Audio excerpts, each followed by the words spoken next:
जी बिस्मिल्लाहिर्रहमानिर्रहीम। तमाम दोस्तों को अस्सलाम वालेकुम। एज यूजर आज की वीडियो का ऑब्जेक्टिव जी लाइव क्वेश्चन आंसर सेशन जो है वो शेयर करना है। तमाम दोस्तों से रिक्वेस्ट है कि वो लाइव आ जाए और इसके साथ हमारे साथ जो क्वेश्चन आंसर सेशन में शामिल हो जाए जनाब। अच्छा जी, मैं कुछ मैंने अपना जो आपको पता मटीरियल तैयार किया होता है वो मैं आपके साथ शेयर करता हूँ। फिर वन बाय वन करके जैसे जैसे आपके क्वेश्चन आते जाएंगे उसको भी लेते जाएंगे जी। अच्छा जी, मैं पहले कुछ अपनी चीज़ें आप लोगों के साथ।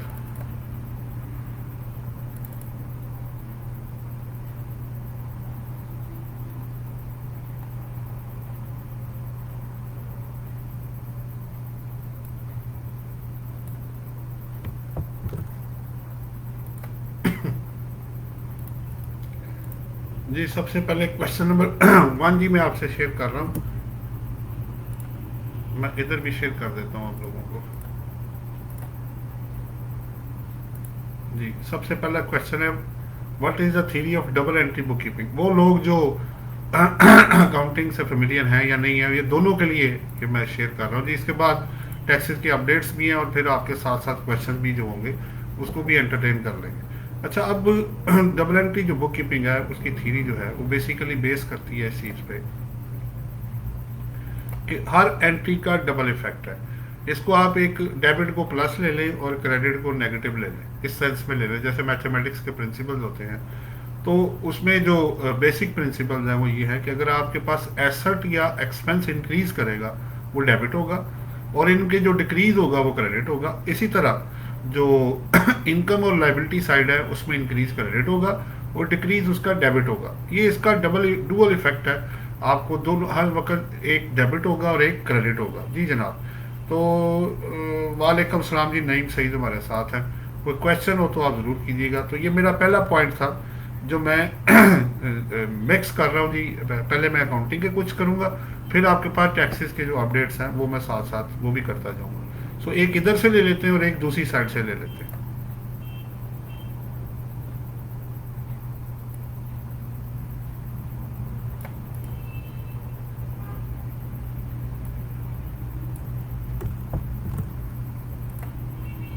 जी नेक्स्ट है मेरे पास कि मैं पहले पेस्ट कर दूं जी, फिर मैं आप लोगों के साथ शेयर भी कर देता हूँ जी।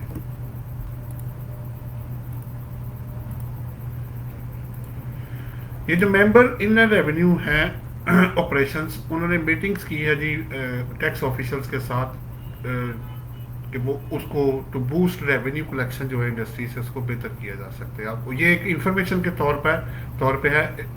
इसके अलावा इसको कुछ और ना समझा जाए जी जनाब। नेक्स्ट है जी, मैं एक सवाल अकाउंटिंग का ले रहा हूँ, एक टैक्स का ले रहा हूँ। अब मैं वापस अकाउंटिंग की तरफ चलता हूँ।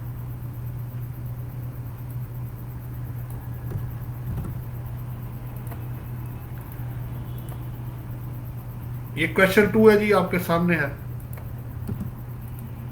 मैं पेस्ट कर लूँ फिर मैं आपसे शेयर कर देता हूँ।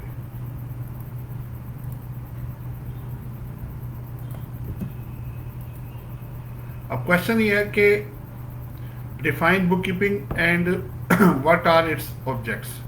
जी मोहम्मद एहसन, वालेकुम अस्सलाम जी। आप वेलकम टू दी ग्रुप जी, आप आ रहे हैं जी। तो बुक कीपिंग क्या है और उसकी ऑब्जेक्टिव क्या है। एक सिस्टमेटिक वे होता है जिसमें तमाम रिकॉर्ड को मेंटेन किया जाता है और फिर इसके जो ऑब्जेक्ट्स हैं वो मैं आपके साथ शेयर कर देता हूँ। ऑब्वियसली एक सिस्टमेटिक रिकॉर्ड मेंटेन करना है, फिर इसके बाद प्रॉफिट एंड लॉस बनाना है, बैलेंस शीट बनाना है और रिजल्ट्स का कंपैरिजन करना है।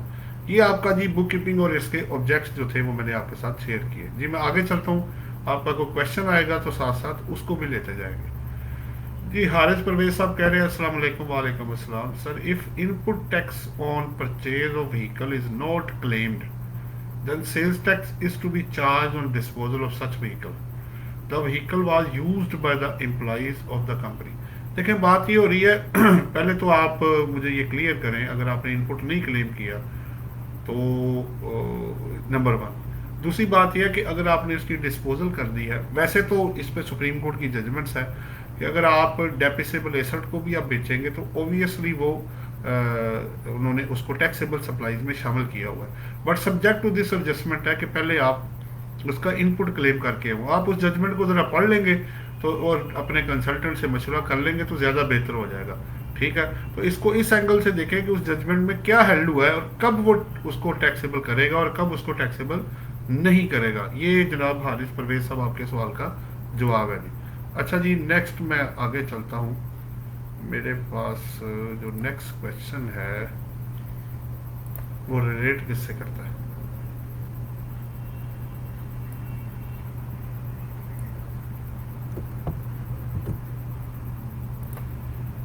जी, नेक्स्ट क्वेश्चन नंबर 3 है, वो आपके सामने है।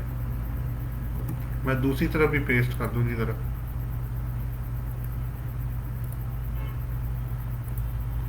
क्वेश्चन ये आ रहा है जी कि give short explanation of double entry book keeping. वो तो आपसे पहले बात हो चुकी है। अब वो कहता है name 3 advantages which the system of book keeping has. अब जाहिर बात है आप इसके अंदर अपनी अरिथमेटिकल एक्यूरेसी चेक कर सकते हैं, आप इसमें फ्रॉड डिटेक्ट होने के चांसेस भी हैं, आप इसमें बैलेंस शीट बना सकते हैं, प्रॉफिट एंड लॉस बना सकते हैं, मैनेजेरियल आप मैनेजमेंट पर्पज़ के लिए कर सकते हैं। अच्छा जी, आगे उन्होंने कहा है, वो कह रहे हैं sir can you email me the supreme court judgment on this email. हाँ जी, मैं हारिस परवेज साहब उसको ढूंढ के इंशाल्लाह ताला आपको ईमेल कर देंगे। आप इसको सेंड कर दें, फिर आपको ईमेल इंशाल्लाह ताला मैं उसको ट्रेस करके आपको दे देता हूँ, आप उसको देख भी लीजिएगा। जी जनाब, नेक्स्ट जो ये मैंने आपके साथ ये एक्सप्लेन किया जी। अब नेक्स्ट मैं दूसरी तरफ चलता हूँ जी।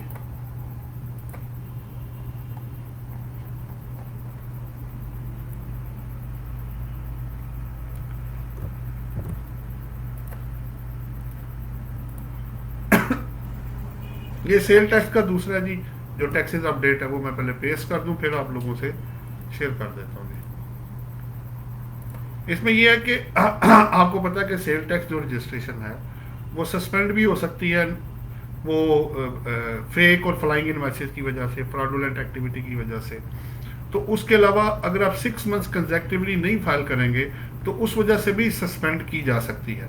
ये वन ऑफ द इंफॉर्मेशन है, जो वन ऑफ द रीज़न है सस्पेंशन की, और अदरवाइज और भी है, लेकिन अभी ये एक जो आपके लिए मैंने शेयर करनी चाहिए जी। मैं आगे चल रहा हूँ, अब मैं अकाउंटिंग का एक अपडेट लेके आऊँगा जी।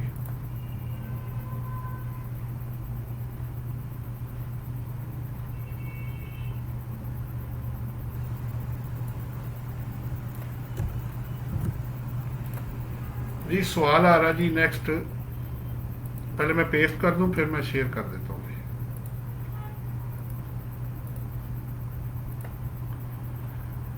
सवाल ये है कि जी every transaction in double entry book keeping must have a double entry explain this statement. वैसे तो डिटेल में बात हो चुकी है, लेकिन होगा क्या कि उसका प्रिंसिपल मैंने अभी आपको जो बताया है कि आप एसेट्स और एक्सपेंसेस में इंक्रीज को डेबिट करेंगे और इनमें कमी को क्रेडिट करेंगे। इसी तरह इनकम और लायबिलिटी को क्रेडिट करेंगे, इंक्रीज होगी तो डिक्रीज होगा तो वो डेबिट हो जाएंगे। ये बेसिक प्रिंसिपल है rules for debit and credit का जी। मैं आगे टैक्सेस के अपडेट की तरफ जा रहा हूँ।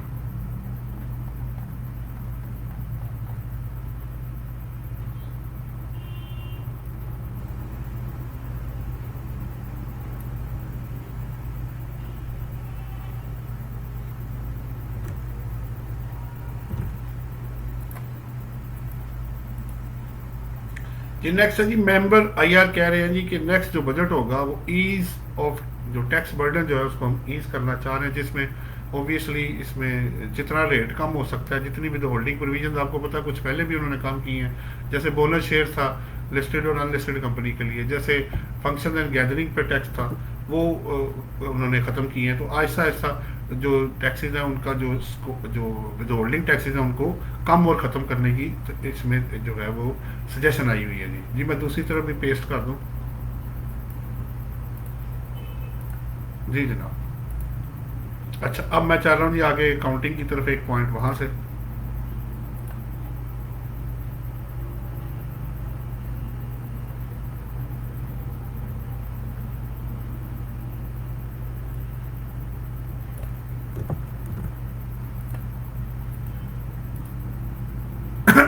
जी जनाब, ये भी आ गया आपके सामने, पेस्ट है जी। जी, ये क्वेश्चन ये है जी कि knowledge of book keeping is absolutely essential to the satisfactory conduct of any business explain. जारी बात है, देखिए अगर आप डबल एंट्री का कॉन्सेप्ट और आपको profit and loss account, trial balance accounts नहीं बनाने अगर आते, तो फिर आप अपने बिजनेस के रिजल्ट्स कैसे निकालेंगे, उसको चेक एंड बैलेंस में कैसे लाएंगे? बड़ी प्रॉब्लम हो जाएगी अगर आप इसके कुछ प्रिंसिपल्स नहीं जानते हैं, तो फिर आप हमेशा डिपेंडेंट ही रहेंगे, इंडिपेंडेंट कभी नहीं हो सकेंगे। तो ये नॉलेज मस्ट है जी, इसके बगैर चाहे थोड़ा बहुत ही हो, जितना भी हो, वो होना ज़रूरी है जी। कोई सवाल हो तो आप ज़रूर कर लीजिएगा, मैं वो अपनी जो मेरी तरफ से शेयरिंग है वो मैं करता हुआ जा रहा हूँ जी। मैं आगे चलता हूँ।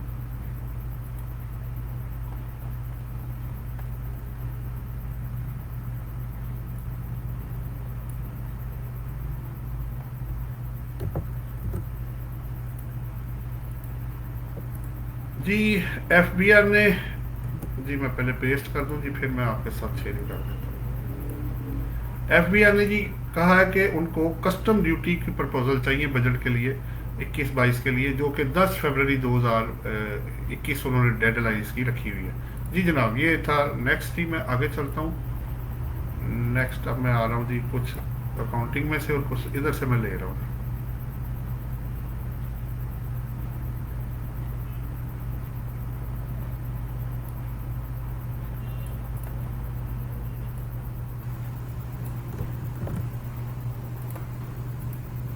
जी नेक्स्ट पॉइंट है जी एक्सप्लेन, ये मैं पहले पेस्ट कर दूं जी, फिर मैं शेयर कर देता हूं आपको।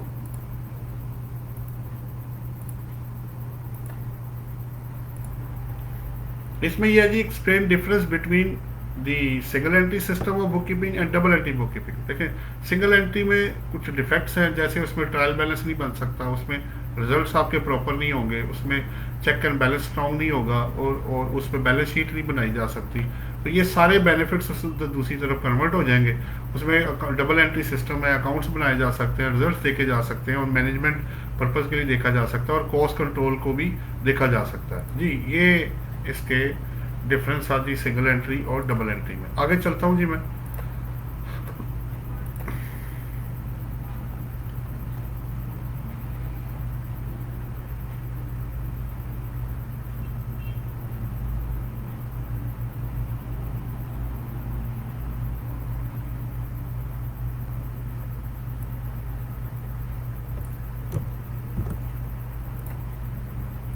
जी ये पॉइंट है जी मैं पहले पेस्ट कर लूँ जी, फिर मैं शेयरिंग कर देता हूँ।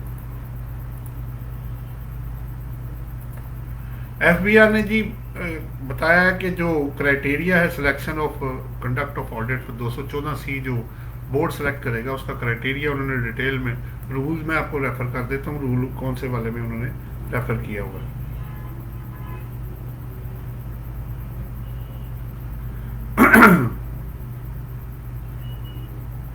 जी उसके रूल्स वो ऑलरेडी पहले नोटिफाई कर चुके हैं, उसी के थ्रू उन्होंने बताया कि कौन कौन से जो क्राइटेरिया क्या होगा 214C में ऑडिट के सिलेक्ट करने का। जी मैं आगे चल रहा हूँ जी। ये आपका एक्सेस अपडेट। अब मैं एक काउंटिंग का क्वेश्चन लेता हूँ।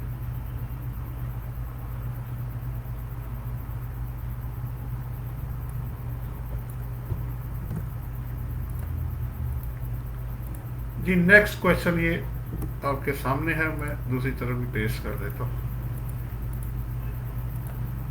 कि इसमें है जी के distinguish between book keeping and accounting. Accounting आपको पता है, बुक कीपिंग तो मुकम्मल आपने पूरा जो है वो मेंटेन करना है उसको अकाउंट्स तक, और अकाउंटिंग सिर्फ अकाउंट्स की हद तक है कि आप अकाउंटिंग उसकी करते हैं, डबल एंट्री करके वोचर बना लेते हैं।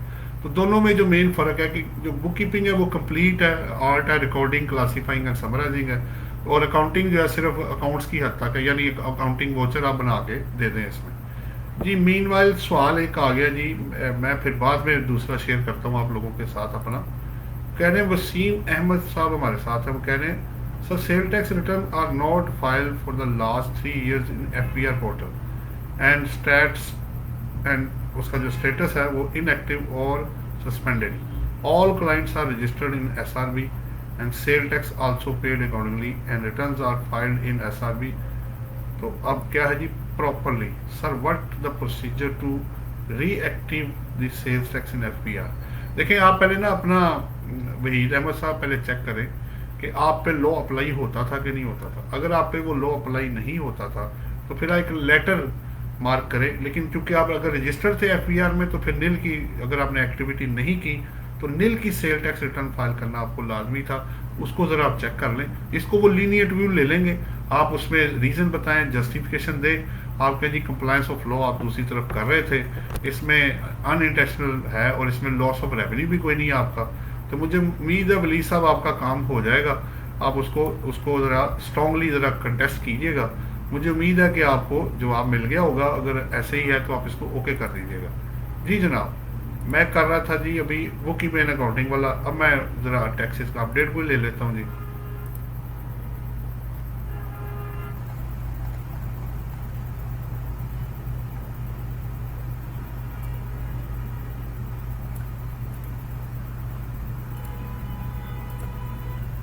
जी कमेटी जी इससे रिलेटेड है। कमेटी रिकमेंड कर रही है जी कि reduction in with holding tax provision, जैसे मैंने पहले आपको कहा। मैं शेयर भी कर देता हूँ आप लोगों के साथ, क्योंकि उसकी नंबर ऑफ जो विद होल्डिंग इनकम टैक्स में है वो बहुत ज़्यादा है। उसको आहिस्ता आहिस्ता वो कम करके या रिड्यूस या डिलीट करके उसमें एडजस्टमेंट करना चाह रहे हैं जी। मैं नेक्स्ट आगे चलता हूँ जी।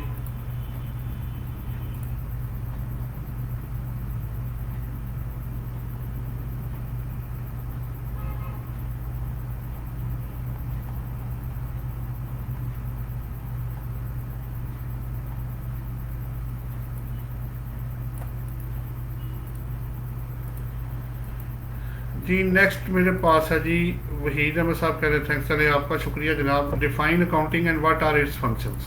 जी नेक्स्ट आपके पास आ रहा है। अकाउंटिंग तो पहले मैंने आपको डिफाइन कर दिया। फंक्शन ऑब्वियसली इसके अंदर जो आपके हैं वो रिकॉर्डिंग है। उसकी लीगल रिक्वायरमेंट अगर है तो आपको वो रिटर्न फाइल करनी है, सेल टैक्स रिटर्न फाइल करनी है। और भी इसके ऑब्जेक्टिव हैं। और इसके अलावा प्रॉपर्टीज़ को प्रोटेक्ट करना है। और एंड पे आपको और रिजल्ट्स को कम्युनिकेट करना है उन्होंने, ताकि आपको पता चल सके कि प्रॉफिटेबिलिटी और फाइनेंशियल पोजीशन आपकी कहाँ स्टैंड कर रही है। जी जनाब मैं आगे चलता हूँ। जो जो मेरे पास आता जा रहा है जी मैं करता जा रहा हूँ।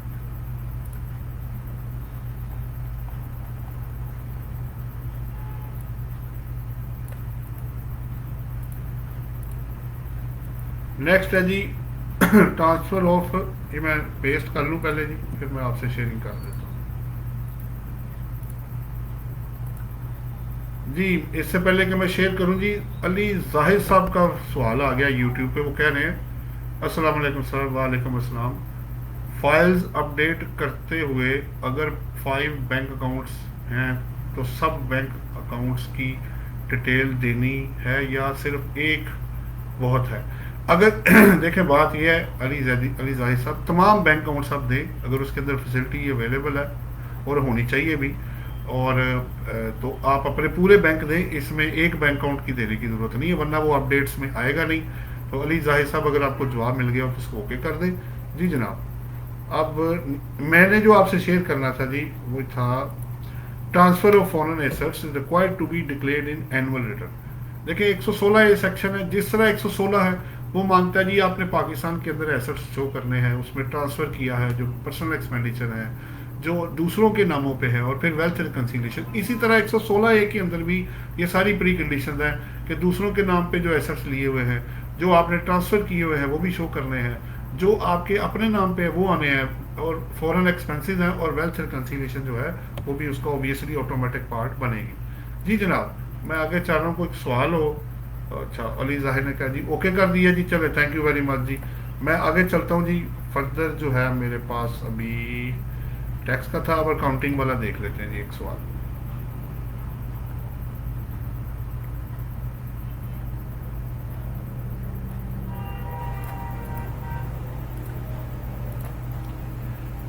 जी नेक्स्ट क्वेश्चन है what are the main branches of accounting. ये मैं पहले पेस्ट कर दूं जी, फिर मैं इस पर बात कर लेता हूँ। 3 है जी बेसिकली। आपकी फाइनेंशियल काउंटिंग है जो ऑब्वियसली फाइनेंशियल डाटा को रिकॉर्ड करती है।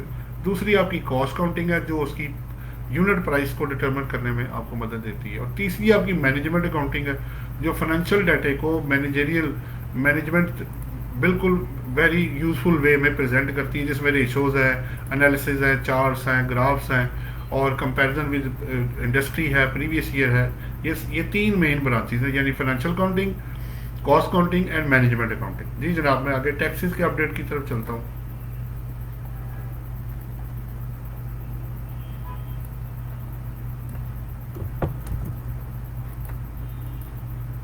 जी जनाब, ये आगे पहले मैं पेस्ट कर दूं जी, फिर मैं आपसे शेयर कर लेता हूँ। जी जनाब, ये आगे है जी, adjustment of expenses allowed against property income. अभी आपको दो हिस्सों में इसको देखना पड़ेगा।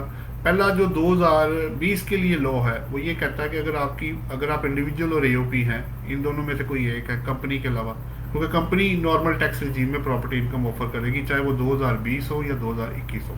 अब बाकी बात ये इंडिविजुअल और एओपी, तो 2020 में उन्होंने कहा था अगर आपकी जो टैक्सेबल इनकम है ग्रॉस, वो अगर 40 लाख से ज़्यादा है तो आप उसको नॉर्मल टैक्स रिजीम में डाल सकते हैं, वरना सेपरेट ब्लॉक में भी आप जा सकते हैं। अब उन्होंने 2021 में ये फ़र्क ख़त्म कर दिया। उन्होंने कहा जी जितनी मर्जी आपकी इनकम हो एज ए इंडिविजुअल एओपी, आपकी चॉइस है कि आप, वैसे तो आप सेपरेट ब्लॉक में है, लेकिन अगर आप नॉर्मल टैक्स रिजीम में भी आना चाहें तो उसमें आप आ सकते हैं। ये बेसिकली ये इससे पॉइंट रिलेटेड था। अच्छा जी, मैं आगे चलता हूँ। आगे मेरे पास एक और आ गया।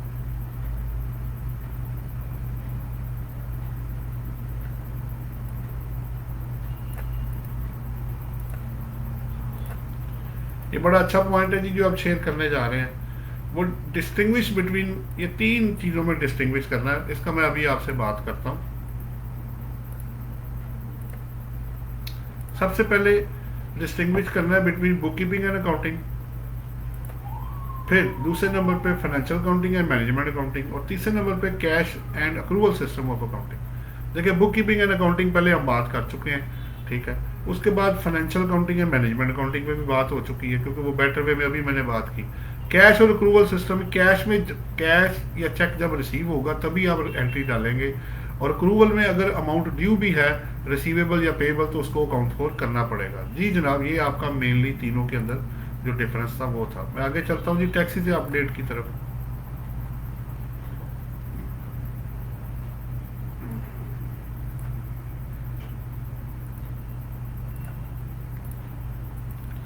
ये इंफॉर्मेशन के तौर पे है जी, टैक्सेस का जो है उस पर बात होने जा रही है कि तो एफबीआर के जो चेयरमैन है जी, उन्होंने कराची विजिट किया वो रेवेन्यू को बूस्ट अप करने के लिए। आपको पता है कि कराची इज़ द मेन जो रेवेन्यू है साइड जो है सबसे ज़्यादा वहाँ से रिसीव होती है। जी जनाब, नेक्स्ट मैं चलता हूँ आगे।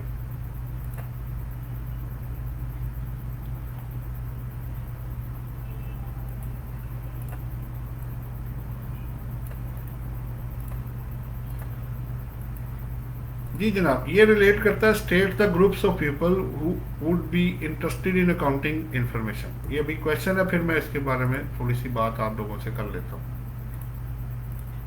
देखें, इसमें क्रेडिटर्स हैं, डेटर्स हैं, बैंक्स हैं, इन्वेस्टर्स हैं, मैनेजमेंट है, एम्प्लॉइज़ हैं, लेंडर्स हैं, जो भी है, पब्लिक एट लार्ज, सारे लोग इसमें इंटरेस्टेड होते हैं, ताकि उन्हें पता चल सके कि जो फाइनेंशियल पोजीशन है वो किस तरफ कंपनी की या बिजनेस की जा रही है। जी, ये स्टेक होल्डर थे वो जो इससे कनेक्टेड थे। मैं नेक्स्ट जा रहा हूँ जी, अब अपडेट की तरफ एक और।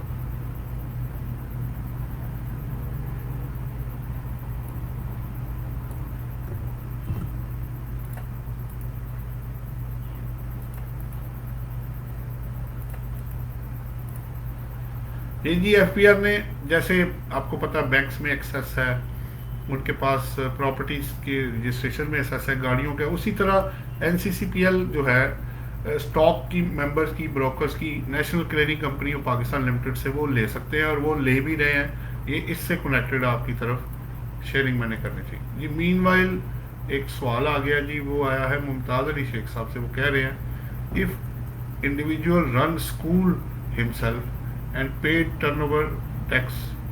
Now he has AOP NTN of same school and has share income, and now he has not turnover being individual. Now tell me, is he still pay turnover tax? देखें मुमताज़ अली शेख साहब, अगर तो आप कि टर्नओवर है नहीं एज ए मेंबर के तौर पे, वो तो आपकी नहीं, वो तो एओपी की होगी। अब जो टर्नओवर टैक्स है, अगर एओपी के पास ऐसी कोई चीज़ नहीं है तो टर्नओवर टैक्स एओपी को लगेगा अगर एप्लीकेबल होगा। तो अगर शेख साहब आपको जवाब मिल गया हो तो इसको ओके कर दीजिएगा। जी जनाब, मैं आगे चलता हूँ। मैंने आपके साथ नेक्स्ट अकाउंटिंग में मैं देखता हूँ अगर कोई चीज़ है।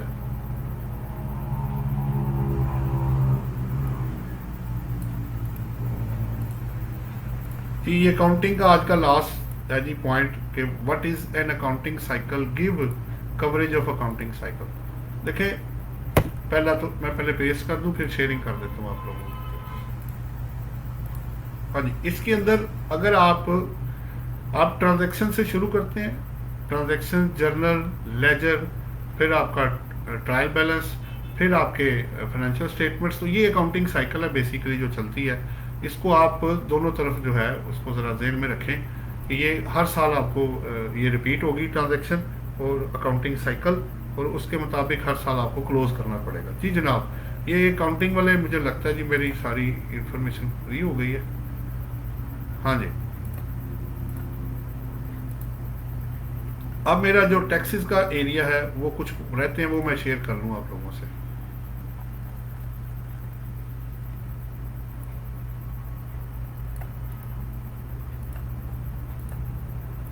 जी ये नेक्स्ट पॉइंट है जी, sale tax refund FBR team to brief tax payer on filing of annexure H. आपको पता है स्टॉक का नेक्सर है ये जो फाइल करना है। अब उन्होंने फास्टर सिस्टम में ये लाजमी कर दिया कि जब तक आप स्टॉक का नेक्सर एच फाइल नहीं करेंगे, कमर्शियल इंपोर्टर या मैन्युफैक्चरर कम एक्सपोर्टर उनको रिफंड उसमें वो नहीं देंगे।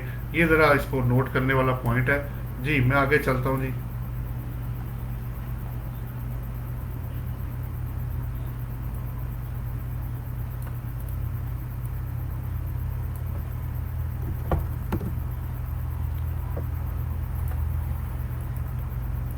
ये जी पाकिस्तान जो है जी इम्प्रूव कर गया रैंकिंग में, 31 पोजीशन 142 से 111 नंबर पे आ गया। और ट्रेडिंग बोर्ड इंडेक्स जो है according to the statements issued by the FBR on Tuesday जो है, एज पर एफबीआर के उन्होंने कहा जी अभी ईज ऑफ डूइंग बिजनेस जो है पाकिस्तान में पहले से बेहतर हो गया। जी ये मैं दूसरी तरफ भी पेस्ट कर दूँ जी। जी जनाब, मैं देख रहा हूँ जी कोई और। नहीं जी, मेरे तो टैक्सेस के अपडेट्स जो अकाउंटिंग और ये वाले थे ये कोशिश की मैंने, आपके वो पूरे हो गए हैं। फिर भी अगर आपका कोई क्वेश्चन हो तो आप कर सकते हैं, वरना मैं फिर दूसरी जो मेरे पास इंफॉर्मेशन है मैं वो निकाल के आपके साथ शेयर करता हूँ। मैंने सैलरी का आपसे साथ शुरू किया हुआ था मैं उसकी फाइल अभी निकाल के तो आपके साथ बाकी की चीज़ें भी शेयर करता हूँ। जी कोई क्वेश्चन हो तो आप ज़रूर कर लें।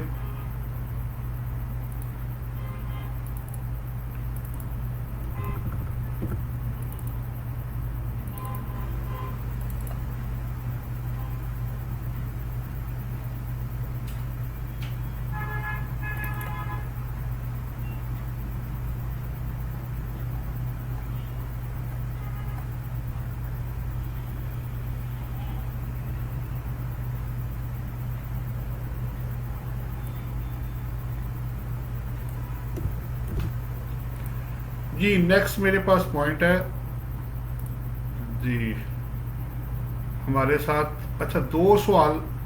एक तो आया जी मोहम्मद एजाज गौरी, वालेकुम अस्सलाम जी एजाज गौरी साहब। और हाँ जी, ये मैं यूट्यूब पे भी चेक कर लूँ। हाँ जी, शेख साहब ने एक और सवाल किया। वो कह रहे हैं सर, बीइंग लॉस ऑफ और any other issue according to 113 section will pay turnover tax until law change. देखें बात ये हो रही है, इस पे वो जजमेंट भी है जी कैरी फॉरवर्ड के ऊपर वो आ रही है, लेकिन टर्नओवर टैक्स तो बहरहाल अगर एप्लीकेबल है तो आपको देना पड़ेगा जो भी एप्लीकेबल है। ये तो शेख साहब आपके सवाल का जवाब है, अगर आपको मिल गया हो तो इसको ओके कर दें। बाबर जमान साहब हमारे साथ हैं, वो कह रहे हैं dear sir, some consultant said that years for determining capital gain are 365 days. It does not concern with the tax year or calendar years. Is it so, sir? Or we calculate capital gain as per tax year? Babar Zaman साहब, बात ये हो रही है law ये कहता है कि from the date of purchase है, इसमें टैक्स ईयर का कोई कॉन्सेप्ट नहीं है, इसको छोड़ दें आप।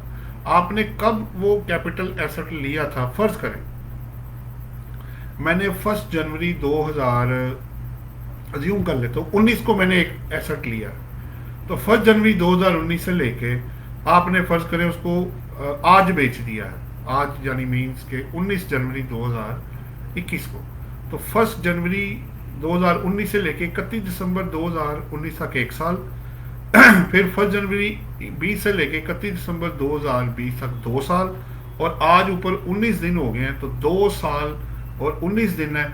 आप उसमें पीरियड जो है वो काउंट कर लें, क्योंकि उन्होंने उसमें डेज नहीं ईयर वाला आपको पता है वो रखा हुआ है, तो आपने ईयर को देखना है। इट मीन्स कि आप आफ्टर 2 ईयर जो एसेट है वो बेच रहे हैं। तो बाबर जमान साहब अगर आपको जवाब मिल गया हो तो इसको ओके कर दें जनाब। अच्छा, अब एक तो जो है, लेकिन इसके रूल जो सिक्योरिटीज के हैं वो ये कहते हैं कि 6 महीने वो 180 डेज लेते हैं, और जो साल को वो 360 डेज जो है वो लेते हैं। वो अपनी जगह पे है, वो सिक्योरिटीज के लिए है। जो आपने अदरवाइज एसेट बेचने हैं उसमें डेट ऑफ परचेज से लेके डेट ऑफ सेल तक जो है वो उसको लिया जाता है। आप बेहतर ये है कि यही वाला प्रोसीजर जो है इसको अडॉप्ट करेंगे, क्योंकि पीरियड आपका वहां से काउंट किया जाता है। जी जनाब, अगर बाबर जमान साहब जवाब मिल गया ओके कर दे। अच्छा जी, मैं इधर आता हूँ। इधर हमारे पास जी सवाल आ गया जी, मोहम्मद एहसान साहब सवाल कर रहे हैं।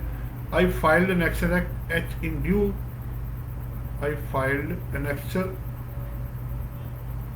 H in due course of time, but due to some errors in filing a revision request forwarded to the concerned commissioner to law revision, and the same was allowed and submitted after correction, but unfortunately after revision an Excel H is left blank। अच्छा, ठीक हो गया। तो आप फिर आप दोबारा जाए ना उनके पास, आप कहेंगे जो हम करना चाह रहे थे वो नहीं हुआ, और उसमें अगर आप टाइम ड्यूरेशन गुजर गया तो कंडोनेशन अप्लाई करके आप उन्हें कहें जी मुझे रिवीजन की परमिशन दी जाए। आपको जस्टिफाई करना पड़ेगा, अदरवाइज वो इतनी आसानी से आपकी बात नहीं मानेंगे। डॉक्यूमेंट्स और लीगल प्रोविजन दोनों कवर कर लीजिएगा। सो मैं मोहम्मद एहसन साहब, अगर आपको जवाब मिल गया तो ओके कर दें। फिर वो कहते हैं कि since June 2019 no what to do, वो मैंने आपको बता दिया है, उसको आप यूज़ करें। एसएफ हसन साहब है, वो कह रहे हैं अस्सलाम वालेकुम। वालेकुम अस्सलाम जी। Sir I want to ask a question regarding the assessment of the return. अच्छा, क्या जी, what will be the date from which the commissioner can call audit up to 5 years in case the taxpayer has revised the return? Can you share judgment or section which discuss this issue? SF Hasan साहब, बात ये हो रही है commissioner can call audit 5 years in case the taxpayer revise it। देखिए, बात ये हो रही है, जब आप रिटर्न रिवाइज करेंगे तो उस डेट पे वो डीम टू बी ऑर्डर होगा। उसके ऑनवर्ड जो आपके जिस साल में आप फाइल करेंगे उसके ऑनवर्ड अगर तो वो लिखता है कि from the end of the financial year in which the return या revise return is being filed, तो उसका फाइनेंशियल ईयर क्लोज होने के बाद के 5 साल। और अगर वो कहता है कि जिस साल में रिटर्न फाइल करेंगे उस फाइनेंशियल ईयर के बाद के 5 साल, वो आप देख सकते हैं 114 सेक्शन में, तो आप उसको देख लें। अगर वो आफ्टर कहता है तो जिस साल में फाइल करेंगे उसके बाद के 5 साल, अगर वो जिस साल का कहता है तो उसको शामिल करके फिर 5 साल जो होंगे, तब तक वो आपको कह सकते हैं कि आपकी जो असेसमेंट है या अमेंडमेंट या ऑडिट जो है वो आपका हो सकता है। तो आप उसको 120 और 122 और ये आप पढ़ेंगे तो आपको जवाब मिल जाएगा। जी एसएफ हसन साहब, अगर जवाब आपको मिल जाए तो आप उसको चेक कर लीजिएगा। अच्छा, ऐसा कह रहे जी I will try again. Okay जी। अच्छा जी, इधर कोई सवाल हो जी? बाबर जमान कह रहे हैं more than okay sir, thanks. चले, बहुत अच्छा हो गया जी जनाब। कोई और सवाल हो तो मैं शेयरिंग कर रहा था जी आपके साथ प्रॉफिट इन ल्यू और इन एडिशन टू सैलरी के बारे में। मैं मटेरियल पहले पेस्ट कर दूं तो फिर मैं इसकी तरफ आता हूं जी।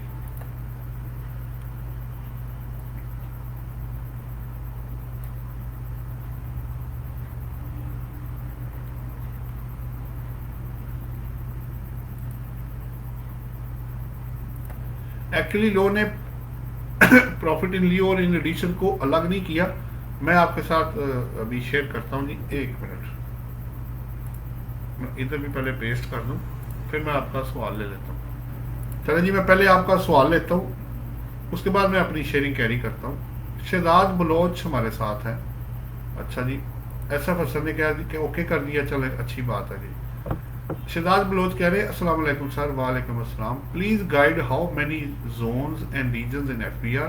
Please also guide how to update us with jurisdiction change. देखिए शहजाद बलोच साहब, ये तो एफबीआर का काम होता है, वो शफलिंग करते रहते हैं। अभी जैसे अभी प्रेजेंटली क्या हो रहा है कि 5 या 6 जोन बने हैं लाहौर के अंदर आरटीओ के।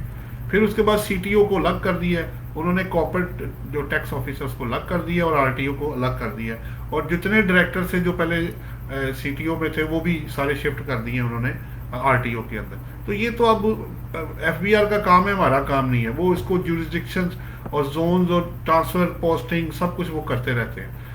अगर आप कहेंगे जी आप ये सब कुछ करेंगे तो वो तो आपकी पावर में नहीं है, आपके जुरिसडिक्शन में नहीं है। हाँ, जब जब वो इसको चेंज करते हैं, उसको वो नोटिफाई करते हैं और बताते रहते हैं, आप उसके साथ फेमिलियर रहेंगे।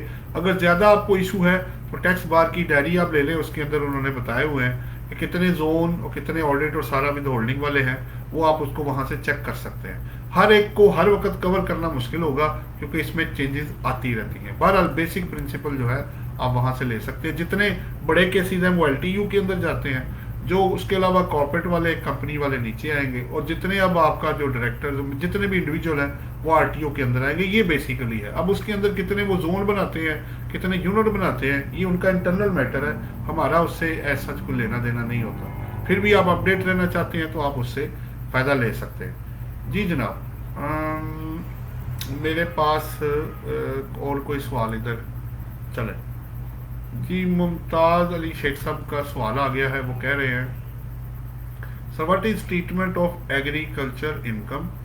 We have all document of agriculture income like sale the agriculture and agriculture document to but commissioner not accept. देखें मुमताज़ अली शेख साहब, बात ये हो रही है कि आप अपनी एग्रीकल्चर जो इनकम है, पहली बात तो यह है कि वो एफबीआर में वो एग्जेम्प्ट फ्रॉम टैक्स है सेक्शन 41 के थ्रू, लेकिन आपको सूबे को टैक्स देना पड़ेगा। अगर आप प्रोविंस को टैक्स नहीं देंगे तो 2013 से मेरा हाल है ऑनवर्ड ये पावर एफबीआर के पास आ गई है कि अगर आप उनको टैक्स नहीं उधर देंगे तो वो आपको इसको एग्रीकल्चर इनकम नहीं बनाएंगे, अदर इनकम बना के इसके ऊपर आपको टैक्स लगा देंगे।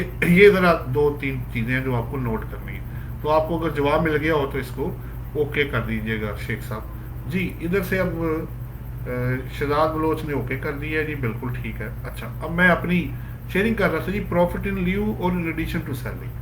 अब लोगों ने क्या किया कि उसको उन्होंने अलग नहीं किया, वो उन्होंने इकट्ठा कर दिया। उसकी रीज़न ये है, देखें पहले तो इसको देख लेते हैं ये दोनों हैं क्या, फिर इस पर थोड़ी और मजीद डिस्कशन कर लेंगे। पहली बात तो ये कि profit in leave of salary, पहले इसको डिफाइन कर ले कि सैलरी की जगह पे आपको जो दिया जाएगा, आपकी पेंशन, ग्रेजुटी, एनुटी, जनरली क्या होता है जब आप रिटायर होते हैं तब आपको ये पैसे दिए जाते हैं।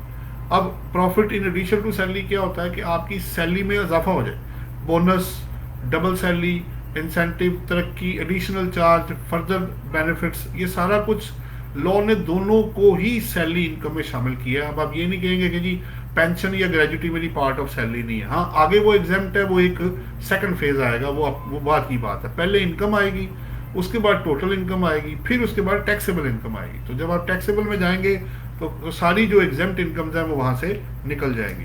अब उन्होंने अलहदा इसलिए नहीं किया क्योंकि कई दफ़ा लोग ड्यूरिंग जॉब में ही प्रोविडेंट फंड का जो कुछ बैलेंस है वो 50% या as per terms and condition ले लेते हैं। तो उस सूरत में फिर आप वो उसको profit in leave of salary नहीं कहेंगे, सैलरी अपनी जगह पे चलती रहेगी और प्रोविडेंट फंड भी चलता रहेगा।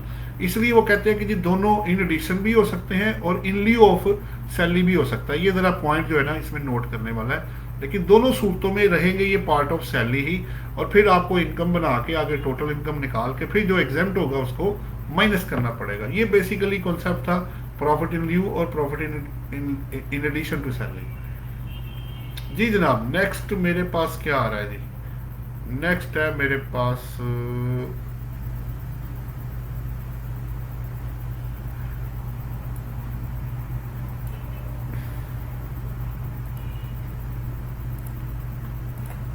नेक्स्ट मेरे पास पॉइंट है जी टैक्स फ्री सैलरी जी, 12 सबसेक्शन 3 है जी, उसके बारे में बात होगी जी। मुमताज अली शेख साहब कह रहे हैं what is judgment of Asha I think about agriculture judgment of, ये किस जजमेंट की आप बात कर रहे हैं और किससे कनेक्टेड है जी, ये पहले ज़रा शेयर करें, क्योंकि एग्रीकल्चर इनकम पे उन्होंने यही कहा था कि ज्यूरिसडिक्शन वाला जो है एक वो है, और एक उसके जो कब से वो टैक्सेबल हुई है, ये दो चीज़ें होंगी इसके अंदर जी। आप कह रहे हैं जी शेख साहब ये दो चीज़ें हैं उसके अंदर, ये कब से कब लगेगा और किस पे लगेगा, ये दो पॉइंट्स हैं उसके अंदर जो आयशा मलक की मेरे ख्याल है मैडम जो है उनकी बात कर रहे हैं आप जी। तो उसके बाद सवाल क्या जी आया है, इमरान सखावत साहब का सवाल है, अस्सलाम वालेकुम सर। वालेकुम अस्सलाम, wish you great player and health. चले थैंक यू वेरी मच जी। इमरान साहब कोई सवाल हो तो ज़रूर कर लीजिएगा जी। मैं शेयर कर रहा था आप लोगों से कि टैक्स फ्री जो सैलरी है उस पर बात हो रही थी। देखें इशू क्या है, अमूमन प्रैक्टिस क्या है, नॉर्मल प्रैक्टिस ये है कि जब आपको तनख्वाह दी जाती है तो उसमें से टैक्स काट के आपको दी जाती है। मसलन फ़र्ज़ करें आपकी सैलरी 1 लाख रुपए है, मैं अज्यूम कर लेता हूँ, अगर इस पर 10% टैक्स है तो 10,000 काट के तो 90,000 का चेक आपको दिया जाएगा और 10,000 टैक्स जो है वो FBR को जमा करा दिया जाएगा। ये तो हो गया, आप 12 लाख ऑफर करेंगे सैलरी, उस पर 10% निकालेंगे, वो उतना ही कटा होगा, बराबर हो जाएगा। अब दूसरी प्रैक्टिस क्या है कि 1 लाख तो आपने लेना ही है, उसके अलावा जो टैक्स है वो आपका एम्प्लॉयर बोर्न कर रहा होगा, तो फिर आपको दो पॉइंट्स ध्यान में रखने हैं। वो जो टैक्स वो पे करेगा वो भी टैक्सेबल है। पहले जो पुराना ऑर्डिनेंस था उसमें 67C या 67 क्लॉज था जिसके तहत टैक्स फ्री सैलरी जो थी, यानी जो टैक्स अगर एम्प्लॉयर जमा कराता था तो वो एग्जाम फ्रॉम टैक्स था। अब ऐसे नहीं है, अब अगर क्योंकि ये बेनिफिट है आपका टैक्स वो जमा करा रहा है तो ये टोटली चार्जेबल टू टैक्स है, आपकी इनकम में ऐड होगा। लेकिन इसमें ये है कि जब आप टैक्स कैलकुलेट कर लें तो बाद में जो कटा हुआ है उसका क्रेडिट जरूर ले लें, और हो सकता है वो आपके टैक्स के बराबर हो जाए, उससे ज़्यादा हो जाए या उससे कम हो जाए। कम होगा तो ज़ाहिर बात है आपको जमा कराना पड़ेगा, और ज़्यादा होगा तो रिफंड आप ले लेंगे जी। जनाब आगे कौन है वो हमारे साथ, वो कह रहे हैं जी सर ऐसा मलक जजमेंट जी ऐसे ही है, उसको आप देखें उसके अंदर जो चीज़ें हैं वो अपनी जगह पे इंटैक्ट है। अगर वो उसके बाद कोई उनके अगेंस्ट कोई जजमेंट या कुछ और नहीं आया तो जी, जो मेरे नॉलेज के मुताबिक यही था कि वो टैक्स ईयर के जब से वो एप्लीकेबल था उस हिसाब से वो लगाया गया था, उससे पिछले सालों पे वो FBR टैक्स नहीं ले सकता था। इमरान सखावत साहब कह रहे हैं sir please make difference between 113 and 111 ये ज़रा इमरान सखावत साहब, अच्छा आप कह रहे हैं डिफरेंस बिटवीन 113 ने 113C। 113 तो मिनिमम टैक्स है ना जी, वो तो उन्होंने जो कैटेगरीज बताई हैं सिचुएशन में वो टर्नओवर टैक्स है। 113C जो है वो अल्टरनेटिव कॉर्पोरेट टैक्स है, वो बेसिकली कॉर्पोरेट सेक्टर पे करेगा। कब पे करेगा उसकी उन्होंने असल में वो चाहते ही हैं कि काउंटिंग में अगर प्रॉफिट हो जो उन्होंने डिफाइन किया 113C में, अगर वो आएगा तो उस पर आप 17% जो है वो टैक्स पे करेंगे। यानी आपका मिनिमम टैक्स 113C आपके काउंटिंग प्रॉफिट पे टैक्स जो उन्होंने डिफाइन किया 113C में, और नॉर्मल टैक्स जो आप अपनी टैक्सेबल इनकम पे निकाल देंगे। इन तीनों में से जो हायर होगा वो आप पे करेंगे। कॉर्पोरेट सेक्टर की बात हो रही है। तो इमरान सखावत साहब मुझे उम्मीद है कि आपको जवाब मिल गया होगा, अगर कोई और क्वेश्चन हो तो ज़रूर कीजिएगा जी। जनाब ये टैक्स फ्री सैलरी का कॉन्सेप्ट मैंने आपके साथ शेयर कर दिया। अभी चूँकि टाइम बाकी है जी, मज़ीद मेरे पॉइंट्स कुछ हैं वो मैंने शेयर करने हैं आप लोगों से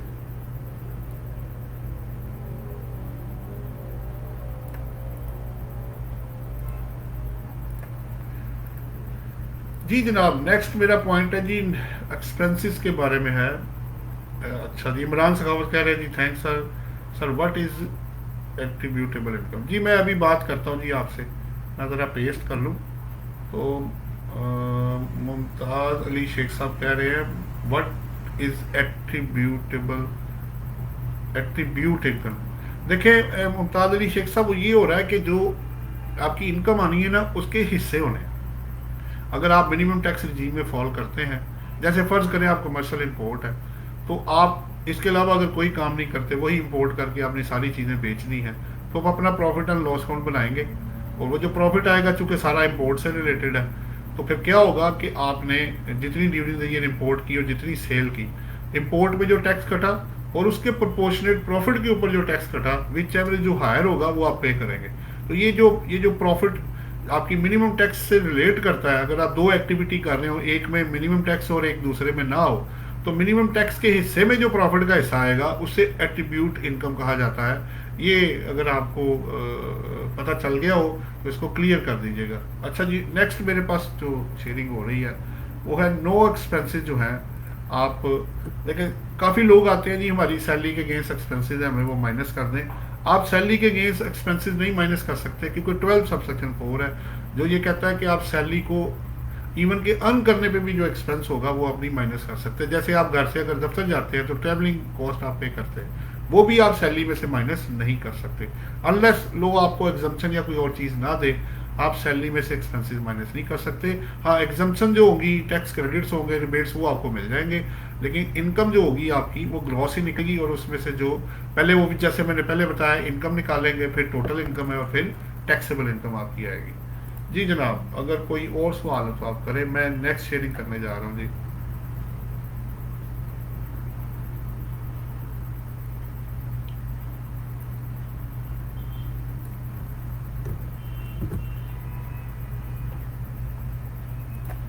जी अब मैं आपसे शेयर करने जा रहा हूँ जी, परकुजिट्स है। इसमें कोई तकरीबन 8 पॉइंट्स हैं जी।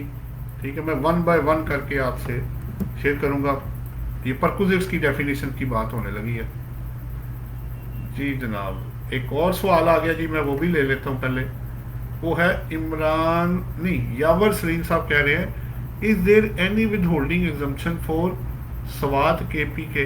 देखिए बात ये हो रही है यावर सलीम साहब, अगर आप ट्रांजैक्शन पाकिस्तान के साथ करेंगे तो उनको अपने सूबे में तो एग्जम्पशन दी गई है, लेकिन अगर वो अपने सूबे से बाहर आएंगे या इधर से उधर जाएंगे तो फिर वो ओबियसली टैक्सेबल जो है वो इनकम हो जाएगी। तो उसमें फिर अगर उनको विद होल्डिंग से कुछ जगहों पे छूट दी गई है, प्रोवाइडेड कि वो अपने प्रोविंस के अंदर ट्रांजैक्शन करेंगे तो तब है। अदरवाइज जहां टैक्स एप्लीकेबल होगा, एग्जम्पशन सर्टिफिकेट के बगैर उसको छूट नहीं मिलेगी। तो यावर सलीम साहब, अगर आपको जवाब मिल गया हो तो इसको ओके कर दें। नेक्स्ट है जी, इमरान सखावत कह रहे हैं, sir please explain for what categories of business में is it necessary to attach profit and loss account and balance sheet along with the income tax return. Imran Sakhawat साहब, अब तो आप भूल जाएं आपके कोई ऐसा अकाउंट होगा कि वो बिजनेस कर रहा होगा। आप चाहे फाइनल टैक्स रिजीम में है, मिनिमम में है, सेपरेट में है, जहां आप, या नॉर्मल में, जहां आप बिजनेस कर रहे हैं, अब अकाउंट्स बनाने की आदत आप डाल रहे हैं। तो इसलिए अकाउंट्स की भी मैं शेयरिंग थोड़ी थोड़ी आपके साथ कर रहा हूँ, खुद भी सीखें और दूसरे लोगों को भी अकाउंट्स बनाने की आदत आप डाल दें, क्योंकि अब आपको क्रेडिट उसी प्रॉफिट का या लॉस का मिलना है जो एक्चुअली होगा। जी इमरान सखावत साहब, अगर जवाब मिल गया हो तो ओके कर दें। नेक्स्ट आए हैं जी, मुमताज़ अली शेख साहब कह रहे हैं, okay sir, any question in your return book is present about attributable income, what to want to understand. हाँ जी, इमरान साहब ने ओके कर दिया। शेख साहब, उसमें आप किताब में देखें ना, अगर आप मिनिमम टैक्स रिजीम और फाइनल टैक्स रिजीम का चैप्टर जो है ना, एक अलग से डाला हुआ है, उसमें देखिए मैंने काफ़ी एग्जांपल्स उसके अंदर दी हुई है, आप उसको चेक कर लें। अगर ना मिले तो फिर मेरे साथ रब्ता कर लीजिएगा। जी जनाब, नेक्स्ट। अच्छा जी, 2 सवाल और आ गए हैं जी, इससे पहले कि मैं शेयर करूं। पहला सवाल है जी, मोहम्मद अमीन शेख साहब कह रहे हैं, dear sir, foreign remittance via Western Union और MoneyGram etcetera is legal in the eyes of FBR. देखिए, फॉरेन अगर तो वो पैसा आपका अपना है और भेजने वाले का और लेने वाले के डॉक्यूमेंट सारे जेन्युइन हैं, तो फिर तो कोई इशू नहीं है जी, फिर तो आप ला सकते हैं, वेस्टर्न यूनियन के थ्रू भी ला सकते हैं। लेकिन अगर आप जो अनएक्सप्लेन्ड इन्वेस्टमेंट या मनी इसमें डालना चाह रहे हैं, तो वो सिर्फ शेड्यूल बैंक के थ्रू आएगा और इनकैशमेंट भी शेड्यूल बैंक से होगा।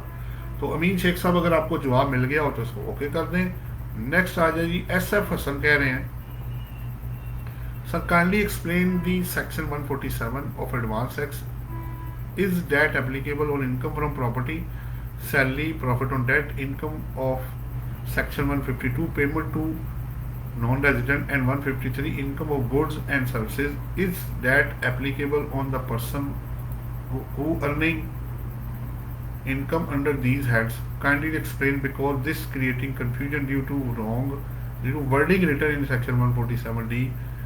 I can share email if my opinion is not properly explained.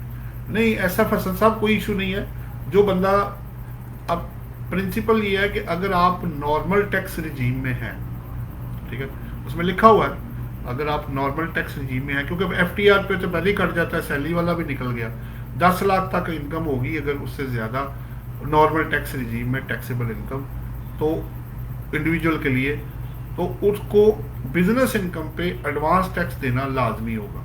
देखें, एडवांस टैक्स आप देंगे, अब वो चाहे मिनिमम टैक्स है, नॉर्मल टैक्स है, या अल्टरनेटिव कॉर्पोरेट टैक्स है, या जो भी है, उसकी 4 किस्सें करके आपको जमा करानी है, प्रोवाइडेड ऑब्वियसली आप बिजनेस कर रहे हो, और उसी आप, क्योंकि AOP और कंपनी के लिए सेल्स की रेशो में जाता है, और इंडिविजुअल जो है 4 इक्वल इंस्टॉलमेंट्स में पे करता है।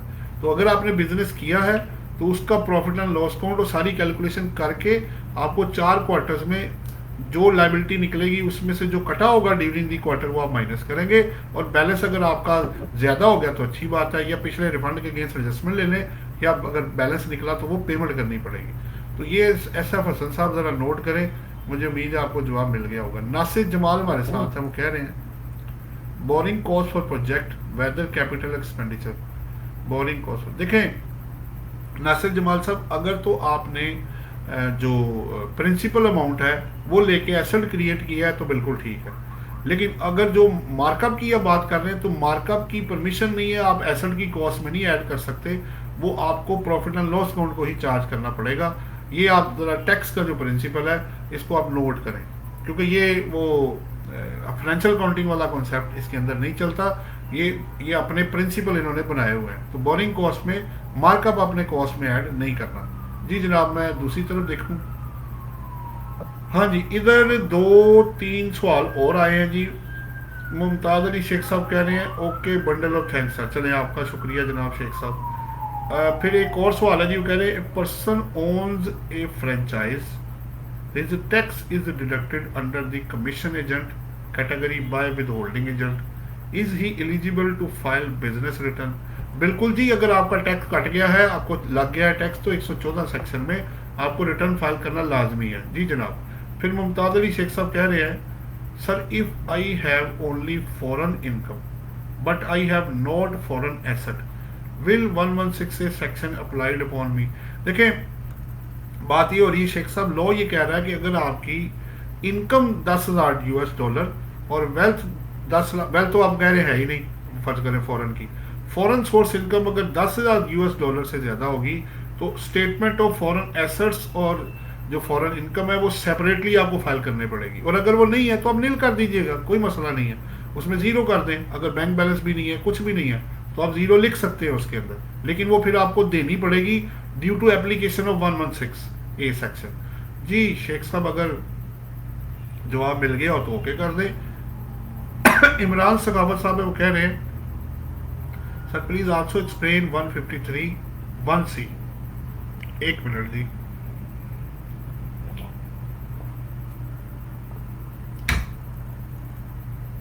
With examples, I think it is for contracts. What kind of contracts these are?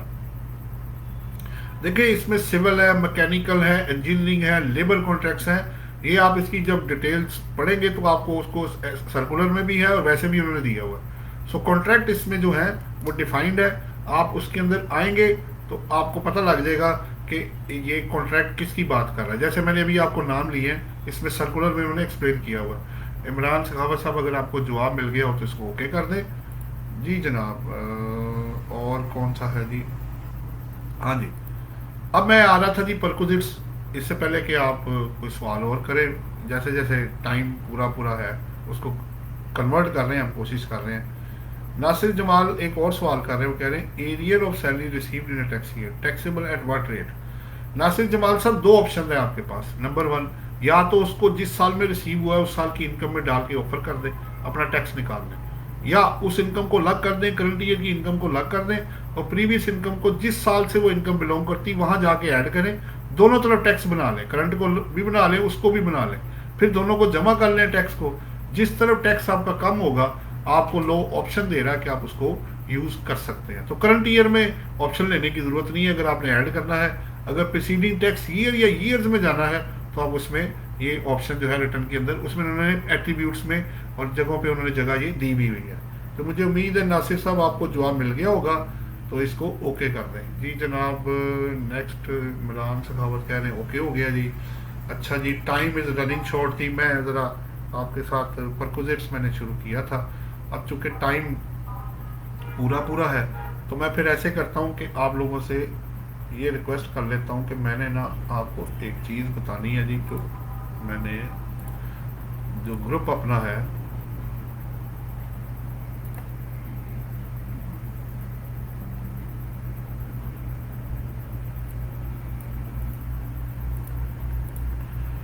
जी जनाब, ये मैं अपना जो चैनल है जी उसको मैं उसका लिंक आप लोगों को दे रहा हूँ, जिसमें हम 200 प्लस वीडियोस जो हैं वो अपलोड कर चुके हैं।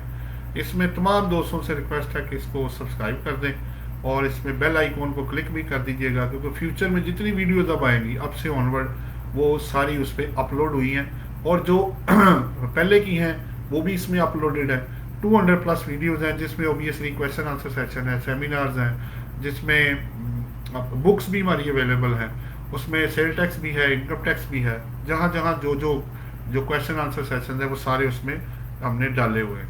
और फ्यूचर भी इंशाल्लाह ताला फ्यूचर में भी सारा कुछ इसके अंदर जाएगा जी जनाब। अभी एक और सवाल आ गया, ऐसा हसन कह रहे हैं, sir can you share any judgment और resource where this is explain that everyone who earning business income up to 1 million has to pay advance tax compulsory। ये आप ऐसा फसल साहब आप 147 सेक्शन खोलेंगे ना, उसके अंदर उन्होंने दिया हुआ है, आप उसको पढ़ लें। आपको सोर्स वहाँ से आपको मैंने दे दिया है, जो हम कैलकुलेशन लोगों की करके भेजते हैं, तो पूरा लो पढ़ के उसको वेट करके कैलकुलेशन करके डॉक्यूमेंट्स लगा के फिर उसको हम वहाँ पे भेजते हैं, ताकि कल को कोई लीगल या फैक्चुअल को डिफरेंस ना आ जाए। तो ऐसा फैसल साहब अगर आपको जवाब मिल गया हो तो इसको ओके कर दें आप जी जनाब। अब टाइम इज़ रनिंग शॉर्ट जी, अभी 4-1 मिनट हैं। आप लोग अगर कोई और क्वेश्चन करना चाहें तो बिल्कुल कर सकते हैं जी, मैं वेट कर रहा हूँ इसमें आपके क्वेश्चंस का। उसमें परपोजिट्स में मैं इससे पहले कि शेयर करूँ, मैं इतना आपको बता दूं कि जितना आपको बेनिफिट रिसीव होगा परपोजिट्स में, एक कॉमन चीज़ है, एक्सेप्ट जहाँ फार्मूला उन्होंने दिया हो, जितने आपको परपोजिट्स मिलेंगे उसका चलो मैं आपसे शेयर कर ही देता हूँ। अच्छा जी, इधर कुछ और सवाल आ गए, वो कह रहे हैं मुमताज़ अली शेख साहब, sir any WhatsApp group for discussion if you have please add my number. बिल्कुल है जी, आप नंबर नोट कर लें, उसमें हमने जो नंबर है वो आपका दिया हुआ है जी। मैं आपको उसका नंबर दे देता हूँ, 0318477677। ये हमने इस पे जी व्हाट्सएप है जो डाला हुआ है, आप उसको यूज़ कर सकते हैं। आप इसको इसमें आ जाएंगे तो आपको भी इसमें आप आ जाएंगे। हाँ जी, अभी मैं जो आपसे शेयर कर रहा था जी, अब चूँकि टाइम इतना शॉर्ट है, बहरहाल एक ओवरव्यू मैं दे देता हूँ आपको। उसमें यह है कि परक्विजिट्स में जितने भी बेनिफिट्स आपको मिलेंगे, जो आपको अदर देन ऑफिशियल परफॉर्मेंस के लिए होगा, वो आपकी सैलरी इनकम में एज ए परक्विजिट्स के तौर पे ऐड हो जाएगा। अब चाहे वो आपके पर्सनल बिल्स हैं, एजुकेशन है, आपकी मेंबरशिप है क्लब की, आपकी एजुकेशन है, जो भी रिलेटेड एक्सपेंसेस हैं, अगर वो ऑफिस आपका बियर कर रहा है तो आपकी परक्विजिट बन जाएगा। इसमें कुछ चीज़ें फार्मूलेशन उन्होंने बनाई हुई है, जैसे अगर आपको गाड़ी दी जाएगी तो गाड़ी अगर आप बिजनेस यूज़ के लिए करेंगे तो 0% आपकी सैलरी इनकम में आएगा। अगर आप ऑफिशियल पर्सनल के लिए करेंगे एम्प्लॉयर की मेंटेन्ड कार, तो आपको 10% ऑफ कॉस्ट ऑफ व्हीकल आपकी इनकम में ऐड होगा सैलरी में परक्विजिट्स के तौर पे। और अगर बोथ पर्पजेस के लिए, जो मोस्टली प्रैक्टिकल में यूज़ किया जाता है, बिजनेस और ऑफिशियल दोनों के लिए गाड़ी आप यूज़ करेंगे, तो 5% ऑफ द कॉस्ट जो है उसको ऐड किया जाएगा आपकी सैलरी के अंदर जी जनाब। अब कोई एक आध और सवाल हो तो आप ज़रूर कर लें जी, क्योंकि time is running short. Nasir Jamal साहब कह रहे हैं business assets receive through inheritance whether depreciable under section 23। देखिए नासिर जमाल साहब, बात ये हो रही है कि अगर आप इसको बिजनेस में लेके जाएंगे ओबियसली और प्री कंडीशन मेट करते हैं, तो फिर तो डेप्रिसिएशन हो सकती है। लेकिन अगर ये पर्सनल होगा तो फिर वेल्थ के अंदर जाएगा, फिर वो डेफिसिबल एसेट नहीं बनेगा। जी, ऐसा पसंद कह रहे हैं kindly share WhatsApp group link है। वो मैं आपको ना उसका नंबर दे देता हूँ जी, 1847776, ये व्हाट्सएप है जी जिसपे, एक मिनट,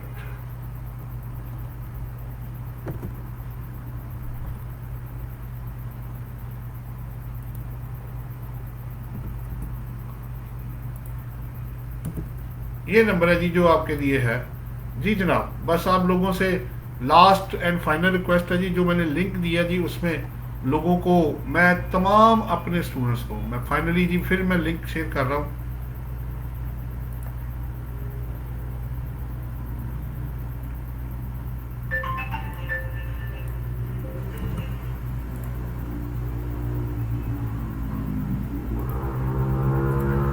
जी तमाम स्टूडेंट्स को, तमाम दोस्तों को मैंने कहा है कि इसके अंदर लोगों को आप लेकर आएँ, उनको बताएं इसमें कोई कमीशन नहीं है, फ़ी नहीं है, नेगेटिविटी नहीं है, बेनिफिट ये है इसमें से जितना फ़ायदा उठा सकते हैं उठा लें। चलो ये तो रिक्वेस्ट आपके लिए है।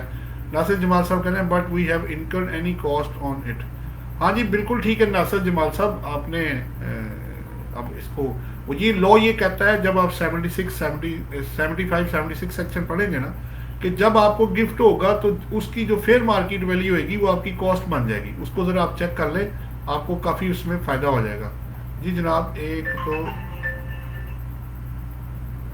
हाँ जी, जी सवाल आप लोगों के आगे हैं, मैं आपको चेक कर लेता हूँ जी इसमें मज़ीद अगर आपके सवाल है।